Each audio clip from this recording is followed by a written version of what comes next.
सुप्रभात सुप्रभात सुप्रभात. तरी नवीन दिवसाची सुरुवात नर्मदे हर. अजून पण हायवेलाच आहोत. हा हायवे आहे श्रीनगर कन्याकुमारी. भारतात एकमेव असा हायवे आहे हा की हा भारताच्या ह्या टोकापासून त्या टोकापर्यंत आहे. आता पुढे चाललेत परिक्रमावासी, मागे पण आहेत आणि टप्प्याटप्प्यावरती आहेत. आणि सूर्यदेवतेचं दर्शन पण झालेलं आहे. बघा, सूर्यदेवता पण वरती आलेली आहे. आम्ही चाललो आहोत. सकाळपासून चहा भेटलेला नाहीत आम्हाला. आम्ही चालतोय. आजचा रन खूप मोठा आहे. नर्मदे हर, नर्मदे हर, नर्मदे हर हर. तर बघा कसल्या प्रकारचं ऊसाचं ट्रॅक्टर पलटी झालेलं आहे बघा. आणि मेन हायवे आहे हा. आणि इकडे कारखाना आहे बघा, तिकडे धूर दिसतोय तो. आणि आता या मेन हायवेने आपण चाललो आहोत. आता थोडा बालभोग आणि चहा घेतला. आता निघालोय पुढे. बघू आश्रम किती दूर आहे. आता विचारलं असताना सांगितलं की एक आश्रम आहे 8 किलोमीटर. बघू कसला आहे आश्रम. नर्मदे हर. तर आजचं टार्गेट म्हणजे करेली म्हणून गाव आहे, तिथे जाण्याचा प्रयत्न करणार आहे मी.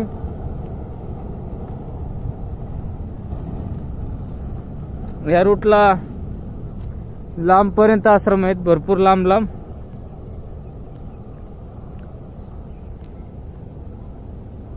नर्मदे हर, नर्मदे हर हर. तर या मंदिरात आम्ही भोजन प्रसादीसाठी थांबलो होतो. हे सर्व नाशिककर मानमाडकर आहेत, ते पुढे चाललेत. तर या मंदिरातून आता पुढे जाण्यासाठी प्रस्थान करत आहोत हायवेने. सर्व परिक्रमावासी आनंदाच्या जोशात भोजन प्रसादी केल्यानंतर आपला आपला आनंद घेऊन पुढे प्रस्थान करत आहेत. नर्मदे हर, नर्मदे हर. तर या माया आहेत, मनमाडच्या आहेत. नर्मदे हर, हर. तर बघा परिक्रमावासी माझ्या मागे आहेत. आम्ही चाललोय एकदम जोशात हायवेने. आज जोश चढलाय थोडा यांना पण मला पण, कारण सकाळी 5 वाजल्यापासून चालतायत सगळे. आता भोजन प्रसादी घेतलेली आहे. आम्ही पुढे मार्गस्थ होत आहोत. नर्मदे हर,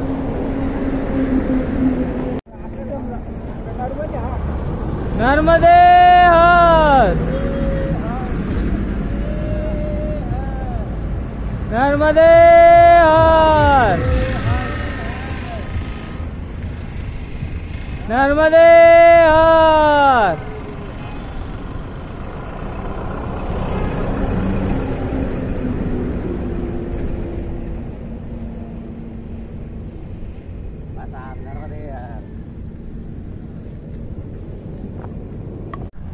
तर बघा बायपास वरती रोडचं काम चालू आहे आणि मी बायपास वरनं आलोय. आता पुढे निघतोय. तर इथे होतं आश्रम नाही पण हॉटेल होतं.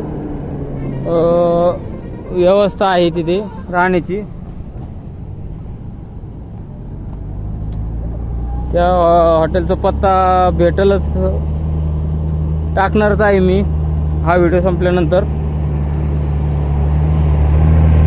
मध्ये हर. गाड्या कशा चालत आहेत, लांब लांब गाड्या आहेत इकडे पण. नर्मदे हर.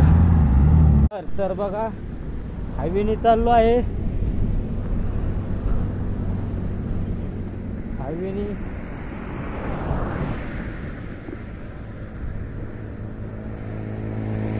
नजारा दाखवतो तुम्हाला इकडचा तिकडचा फिरवून.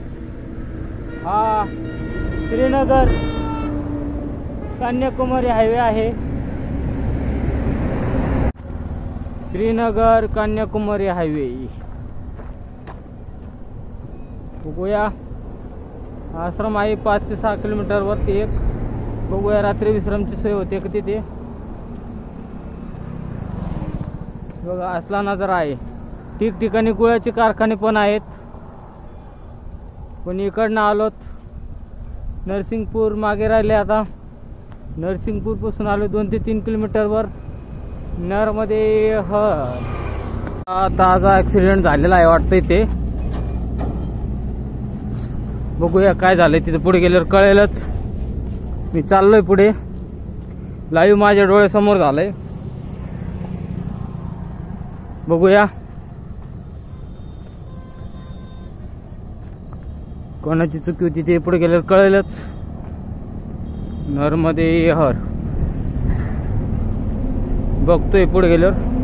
सध्या थोडा व्हिडिओ स्टॉप करतो आणि तिथे गेलो दाखवतो काय झालं ते. पोहोचलच तिथे मी.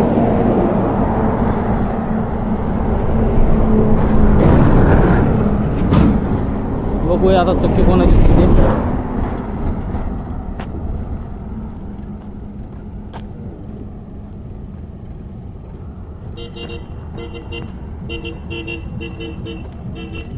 हा भरपूर जोरात होता. कशाला काय ठोकले काय कळ ना. बघूया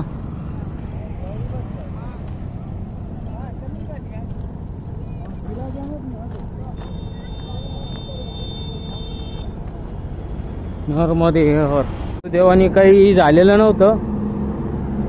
गाडीवाली 4 व्हीलरवालीची चुकी होती. तो आडवा आलेला होता, तो गेला निघून. आता आपला प्रवास पुढे चालूच आहे हायवेनी. अशा घटना घडतच राहतात. इकडं तिकडं लक्ष पांगलेलं राहतं.